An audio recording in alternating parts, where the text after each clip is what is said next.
Imagine a cena. Um período de profundo silêncio divino, que durou mais de 400 anos desde o último profeta. O povo de Israel, vivendo sob o domínio romano, aguardava ansiosamente pela vinda do Messias prometido. A fé era muitas vezes uma formalidade e a esperança, uma chama fraca. Em meio a essa espera, um idoso sacerdote chamado Zacarias e sua esposa Isabel, ambos justos diante de Deus, viviam a dor da esterilidade, um sinal de desonra para a cultura da época. A história se inicia com uma visita sobrenatural no lugar mais sagrado. Enquanto Zacarias exercia o seu ministério no templo do Senhor, um anjo de Deus lhe aparece. A sua presença é tão gloriosa que o sacerdote se enche de medo. O anjo tem uma mensagem que mudaria o curso da história. Isabel, sua esposa, dará à luz um filho, e ele será chamado João. O anjo continua, profetizando o propósito de João. Ele será grande diante do Senhor, e no espírito e no poder de Elias, converterá muitos dos filhos de Israel ao Senhor seu Deus. O menino não seria apenas um filho, mas um precursor, uma voz que prepararia o povo para a vinda do Messias. Zacarias, em sua incredulidade, duvida da promessa do anjo. Ele, um homem de fé, questiona como isso poderia acontecer, pois ele e sua esposa eram idosos. A sua dúvida, embora compreensível, era uma falta de fé. Como consequência, o anjo o deixa mudo e lhe diz que a sua voz seria restaurada somente no dia do nascimento da criança, como um sinal do poder de Deus. Os meses de gravidez de Isabel são um testemunho vivo do milagre. A sua alegria é evidente, e o seu coração, que antes estava cheio de dor, agora transborda de gratidão. E no nascimento do menino, a família e os amigos se reúnem para celebrar e para dar a ele o nome de seu pai, Zacarias. Mas Isabel, em uma firmeza que vem da fé, insiste que o nome do menino será João. Eles questionam a decisão, pois não havia ninguém na família com esse nome. Em sua dúvida, eles se voltam para Zacarias, que ainda estava mudo. Zacarias, pedindo uma tábua para escrever, escreve uma frase que sela o destino do menino. João é o seu nome. Naquele instante, a sua voz é restaurada. O seu primeiro ato, depois de meses de silêncio, é louvar a Deus. A vida de João se desenvolve longe da civilização. Ele cresce no deserto e a sua vida é marcada pela austeridade e pela preparação. A sua dieta é de gafanhotos e mel silvestre, e as suas roupas são feitas de pelo de camelo. A sua aparência é radical e o seu estilo de vida o separa do mundo. O seu ministério começa no deserto da Judéia. As pessoas curiosas com o seu estilo de vida radical saem das cidades para ouvi-lo. A sua mensagem é simples e direta. Arrependei-vos porque é chegado o reino dos céus. A sua voz é uma chamada para que as pessoas se voltem para Deus, para que se preparem para a vinda do Messias. Em um ato de arrependimento público, João batiza nas pessoas no Rio Jordão. O batismo não era um ato de salvação, mas um símbolo de arrependimento e de purificação.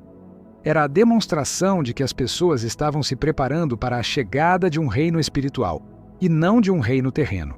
Multidões de pessoas, incluindo fariseus e saduceus, se reúnem para ouvi-lo. Eles, em sua religiosidade de fachada, são confrontados por João, que os chama de raça de víboras, e lhes diz que a árvore que não dá bons frutos será cortada e lançada ao fogo. A sua mensagem era dura, mas era a verdade. As pessoas, com seus corações movidos, perguntam a João o que devem fazer. João não lhes dá uma nova lei, mas os instrui a fazerem o bem. Quem tiver 2 túnicas, reparta com o que não tem, e quem tiver alimentos, faça o mesmo. A sua mensagem era sobre um arrependimento que se manifestava em ação e não apenas em palavras. Muitos, ao verem a popularidade de João, começaram a questionar se ele seria o próprio Messias. A sua mensagem poderosa, o seu estilo de vida radical e a sua autoridade profética faziam com que o povo se perguntasse se a longa espera havia finalmente chegado ao fim. João, em sua humildade, sabia exatamente quem ele era e qual era o seu propósito. A sua resposta a eles era sempre a mesma. Eu não sou o Cristo. Estou aqui para preparar o caminho para o que vem depois de mim. E em meio a toda a sua popularidade, João, em um ato de profunda humildade, faz uma declaração que define o seu propósito. Eu não sou o Cristo. O que vem após mim é mais poderoso do que eu. Não sou digno de levar as suas sandálias. Ele era a voz que clamava no deserto, mas a sua missão era apontar para outro. A sua humildade é ainda mais testada quando Jesus, no início de seu ministério, se apresenta a ele para ser batizado. João, em sua reverência e reconhecimento da divindade de Cristo, se recusa, dizendo: "Eu é que preciso ser batizado por ti." Mas Jesus, em sua humildade, insiste.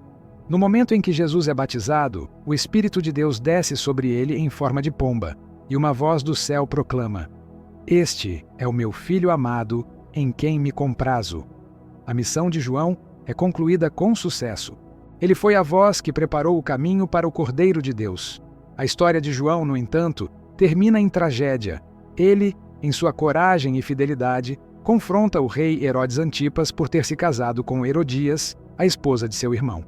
A sua mensagem, que havia sido ouvida por multidões, agora era ouvida pelo poder e pela opressão.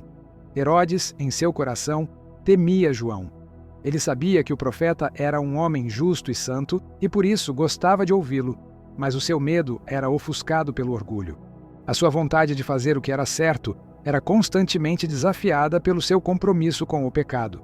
Herodes não era um homem mau, mas um homem fraco, que se viu preso entre a sua consciência e o seu desejo de agradar a um coração cruel. Herodes, embora perturbado pela mensagem de João, o aprisiona, pois teme a sua popularidade. Mas Herodias, em sua fúria e vingança, conspira para matá-lo. Ela usa a dança de sua filha no aniversário de Herodes para pedir a cabeça de João em um prato. A sua vingança é executada. A morte de João é a prova final de sua fé. Ele, que viveu para outra verdade, morre por ela. A sua vida, que começou com a promessa de um anjo, termina com o silêncio da morte, mas a sua mensagem continua a ecoar na história. A história de João Batista nos ensina que a verdadeira grandeza não está no poder, mas na humildade. A sua vida é um testemunho de que a nossa maior missão não é sermos o centro das atenções, mas apontar para o Messias. A sua vida é um lembrete de que a fé verdadeira não é sobre popularidade, mas sobre fidelidade. Ele, que teve a coragem de ser a voz de Deus, mesmo quando ela era impopular, nos desafia a ser a voz de Deus em um mundo de silêncio e compromisso. A sua vida é um convite para o arrependimento. A sua mensagem, que era para a sua época, ainda é para a nossa. O seu chamado é para que nos preparemos para a vinda de Jesus. Não apenas com palavras, mas com uma vida que se manifesta em obras de justiça e bondade.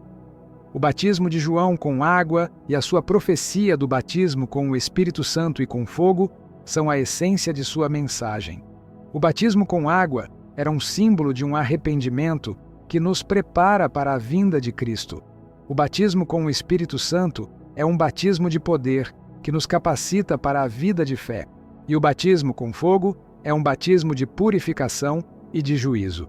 A sua mensagem nos mostra que a nossa fé não é apenas um ato de arrependimento, mas uma jornada de transformação que nos capacita a viver uma vida que glorifica a Deus.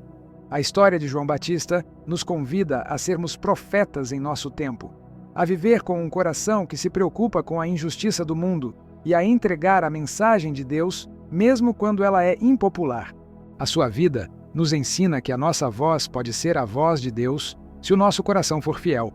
Se você quer mergulhar ainda mais fundo nessas verdades e entender como a história de João se aplica ao seu dia a dia, inscreva-se no nosso canal do YouTube e ative as notificações. Lá, exploramos as Escrituras de forma prática e relevante para a sua vida.